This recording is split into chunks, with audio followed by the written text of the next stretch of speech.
Protéger la biodiversité, telle était l'ambition du One Planet Summit qui s'est tenu ce lundi à Paris à l'initiative de la France. L'occasion de relancer, par la diplomatie verte, la question de la préservation des espèces, plus urgente que jamais. Ces 15 dernières années, c'est presque un oiseau sur 3 qui a disparu des campagnes françaises. C'est près de 80% des insectes volants qui déclinent et 50% des papillons ces 50 dernières années. Donc on est vraiment face à un constat majeur. Et pourtant, c'est cette biodiversité qui nous apporte tous ces services dont on jouit quotidiennement, de fourniture des matières premières, c'est eux qui nous permettent d'avoir de l'eau potable, de l'air à respirer. Enfin, sans cette biodiversité, tout simplement, on ne vit pas.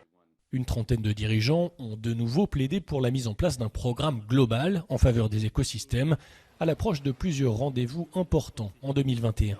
Et on a notamment 2 actions et 2 événements qui arrivent dans le calendrier international cette année, qui seront le Congrès mondial pour la nature et la Convention sur la diversité biologique. Alors pour nous, ça va vraiment être l'occasion de dire qu'il faut non seulement ces grands discours et ces belles ambitions qui sont très bien, mais je pense que maintenant les constats sont unanimement établis et il nous faut de la grande action coordonnée avec des moyens.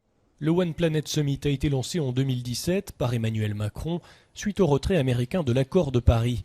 L'accord vient de fêter ses 5 ans, mais le compte n'y est toujours pas, selon cet éminent biologiste français. Ce qui a été extraordinaire dans l'accord de Paris, j'étais au ministère à l'époque, c'est que entre la décision de le faire de 195 pays, quand même, c'est pas une basse affaire.